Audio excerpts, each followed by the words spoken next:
Të nderuar përfaqësues të mediave, mirë se erdhët. Presidentja e Republikës së Kosovës, Dr. Vjosa Osmani Sadriu dhe sekretari i përgjithshëm i NATO-s, zoti Mark Rutte, pas takimit do të mbajnë konferencë për media. Pas deklaratave të presidentes Osmani dhe sekretarit Rutte, do të kemi kohë vetëm për 2 pyetje, një për presidenten Osmani dhe një për sekretarin Rutte. Zonja Presidente, fjala për ju. Faleminderit shumë i nderuar sekretari përgjithshëm i NATO zoti Rutte, të nderuar anëtarë të delegacioneve, të nderuar qytetarë të Republikës sonë dhe të nderuara media. I nderuar Mark, mirë se erdhe në Republikën e Kosovës, është sërish nder i madh t'ju mirëpresim dhe kujtojmë me dashamirësi vizitën tuaj të fundit kur ishit këtu si kryeministër i një shteti dhe aleati të çmuar evropian. Sot kam nderin t'ju mirëpres në cilësinë e sekretarit përgjithshëm të aleancës më të fuqishme dhe më të suksesshme që ka njohur njerëzimi, ndaj ju falenderoj edhe që pranuat ftesën time që ta vizitoni Kosovën, shtetin me sentimentin më pro NATO në glob, me rreth 97% të qytetarëve tanë që i besojnë aleancës dhe dëshirojnë të bëhen pjesë e saj. Më lejoni gjithashtu t'ju uroj mirëseardhje të ngrohtë në emër të gjithë qytetarëve të Republikës sonë, qytetarëve të cilët do të jenë përjetësisht mirënjohës për kontributin vendimtar të aleancës për lirinë e vendit tonë. Para pak më shumë se 25 vitesh, shumica prej nesh që na takuat sot dhe të gjithë të tjerët që do t'i takoni e do t'i shihni gjatë ditës, kemi qenë të rinj ose fëmijë të cilët dolëm t'i presim ushtarët e NATO-s, teksa ata po hynin në Kosovë dhe priteshin si shpëtimtarët tanë. Ata ushtarë sollën dritë në errësirën e një tragjedie njerëzore që po zhvillohej para syve të botës. Prandaj populli i Kosovës do të ketë gjithnjë mirënjohje të thellë për secilin vend aleat dhe për secilin ushtar të cilët erdhën në mbrojtje të një populli që rrezikohej nga politikat e një regjimi hegemonist e genocidal. Për gjatë këtyre 25 viteve, së bashku me ju e kemi shndruar Kosovën në një shembull suksesi dhe një demokraci që angazhohet jo vetëm për të qenë përfituese e sigurisë, por në të njëjtën kohë edhe kontribuese e eksportuese e saj.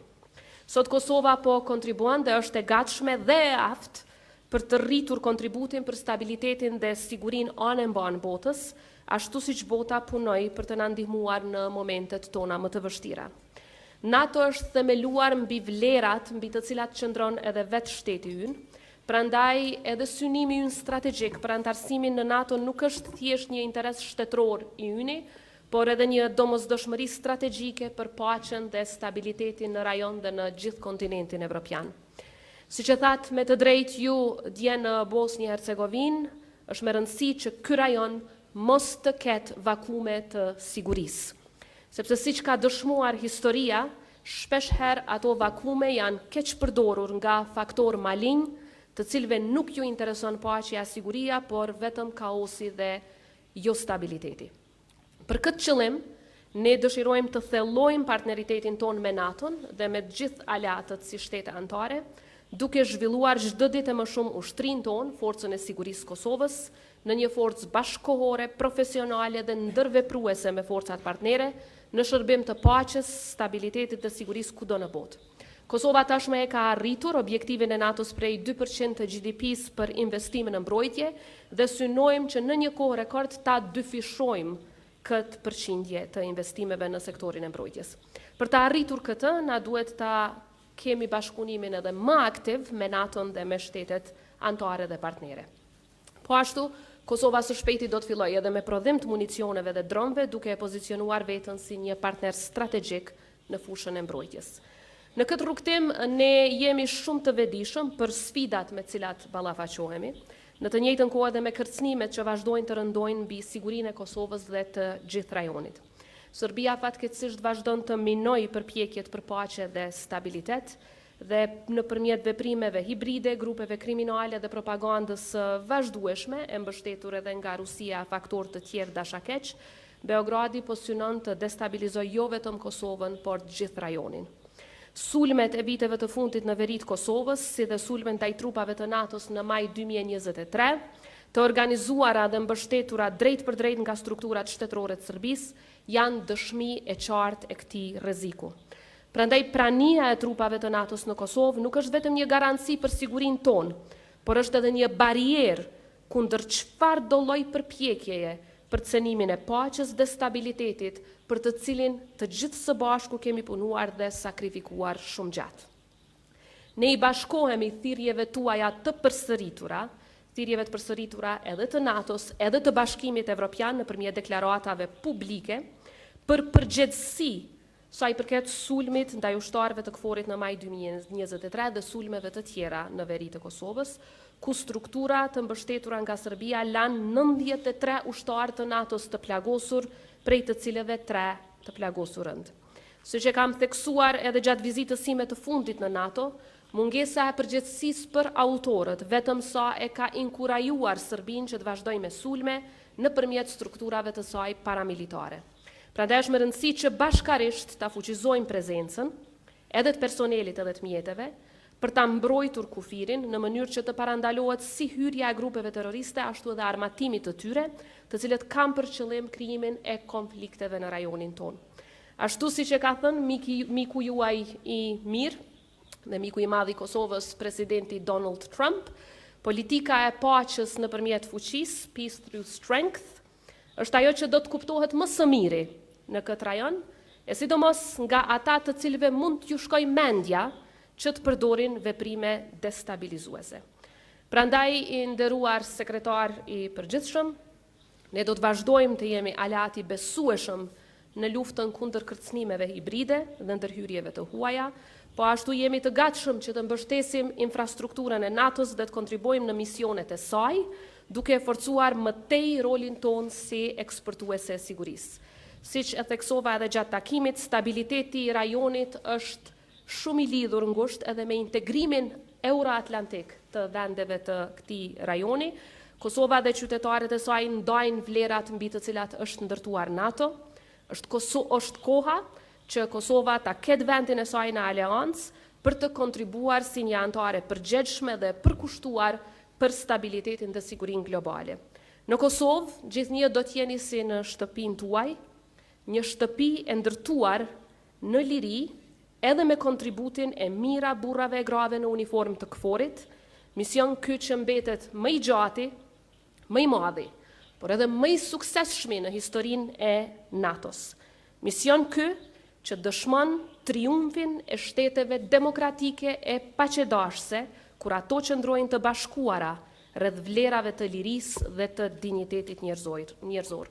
Uroj që shumë shpejt Kosova të jetë ulur krah për krah me vende tjera anëtare të NATO-s, si një partnere kredibile, serioze dhe pa lëkundur në përpjekjet për paqen dhe sigurinë globale.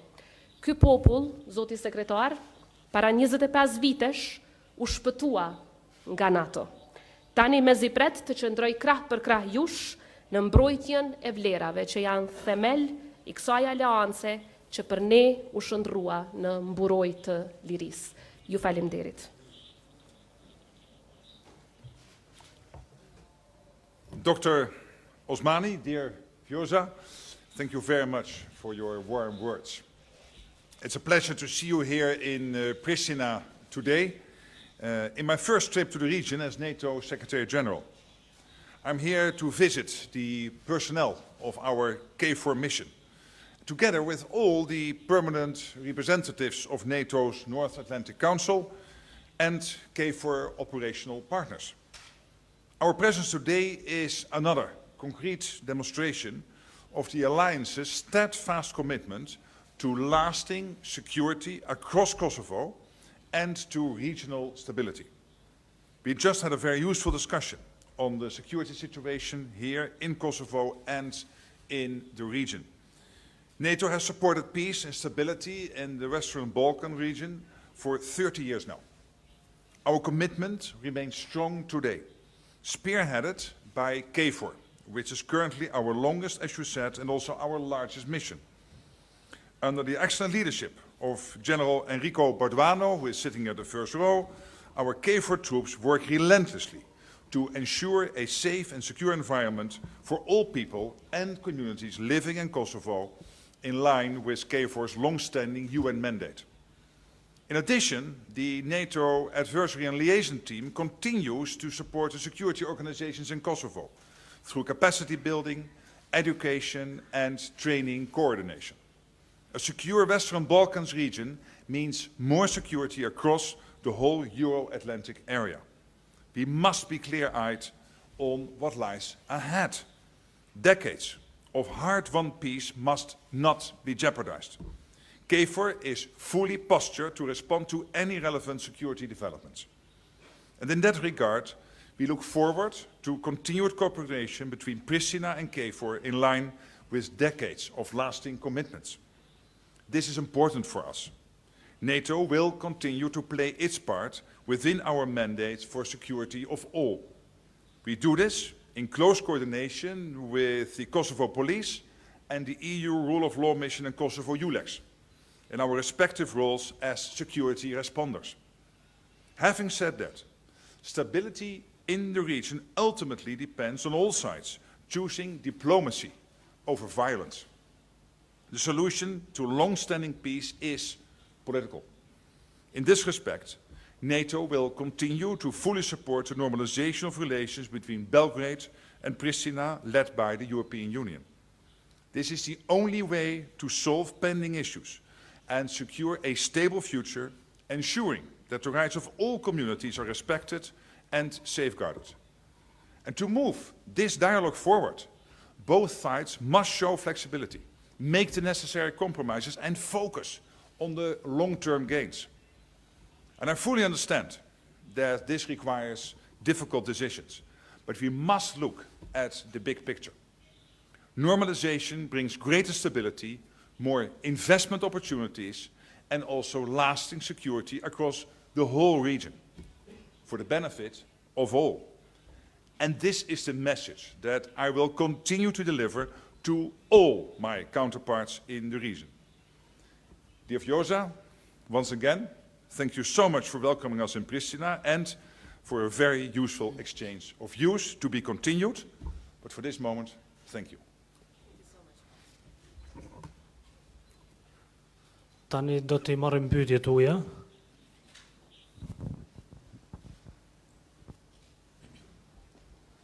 Antigoni Sufi, Kalzo.com. Mr. Rutte, with the rise of Where are you? Here. Yes.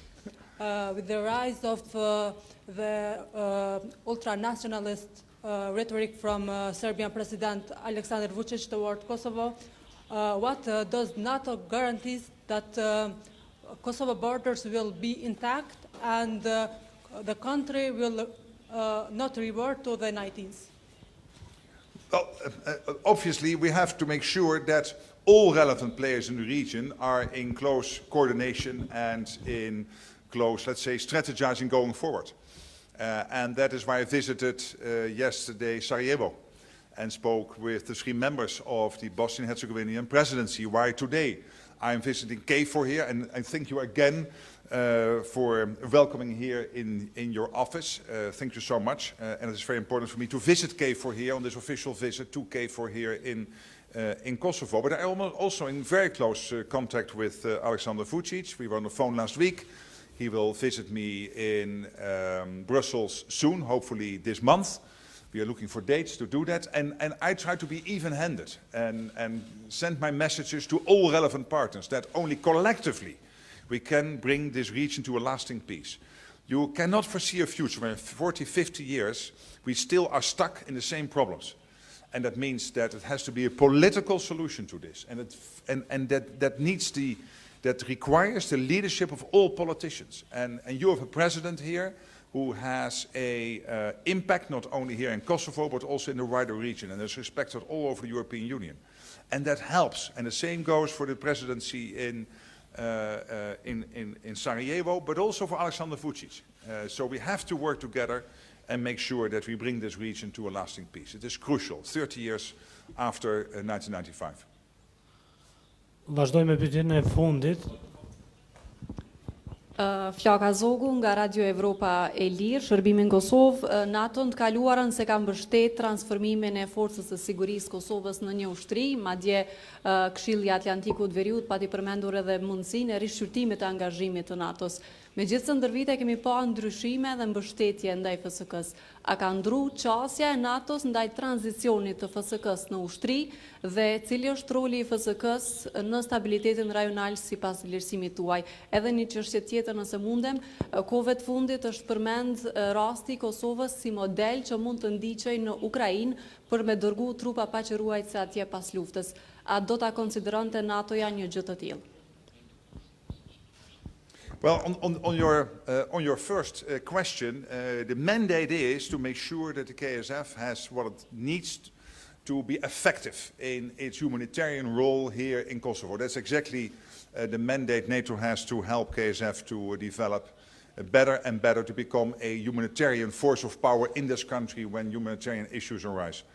And that's the mandate, and that's what we are working on every day and continuously. And on your second question, I think that is not so much to Kosovo, but more generally to the situation in Ukraine. Well, here I would side with President Trump. First of all, I want to really note the fact that thanks to him, there has now been a breakthrough when it comes to Ukraine in terms of starting talks with both the Russians and the Ukrainians. That is important. It's good that the French and the Brits have taken initiative that when a peace deal or a ceasefire would happen in Ukraine, that there will be this issue of security guarantees. One way to do that would be European troops in Ukraine, but there could also be other ways to do this. I think President Trump is right that before you can keep a peace, you first need to have the peace. And the peace is not yet there. But at the same time, we all agree you have to work in parallel because when a peace ceasefire is there or a peace deal is there, you have to be sure that you can somehow guarantee that peace. And one of the models to do that is what the French and the Brits are working on with many other countries. And that conversation is important, is also in close conjunction with the United States. But again, to President Trump's argument, first a peace deal before we can keep any peace. Për të shtuar diçka rreth çështjes së parë që e ngritët, siç e dini në NATO vendimet mirën me unanimitet dhe akoma janë 4 shtete anëtare të cilat nuk e kanë njohur pavarësinë e Kosovës dhe kjo e shndron çdo vendimarrje rreth avancimit të raporteve mes NATO-s dhe FSK-s në një çështje jashtëzakonisht komplekse. Megjithatë, kjo nuk nënkupton që FSK-ja nuk e ka mandatin e plotë ashtu siç parashihet në Kushtetutën e Republikës së Kosovës dhe ligjet e miratuara në Republikën e Kosovës si forcë e cila e mbron sovranitetin dhe integritetin territorial dhe të gjithë qytetarët e vendit tonë. Përveç kësaj, ne kemi gjetur mënyra të tjera për të avancuar rolin e FSK-s dhe kontributin e saj për paqe dhe siguri në vende të tjera përreth globit nëpërmjet marrëveshjeve të bashkëpunimit dypalësh, të cilat i kemi me shtetet anëtare veç e veç.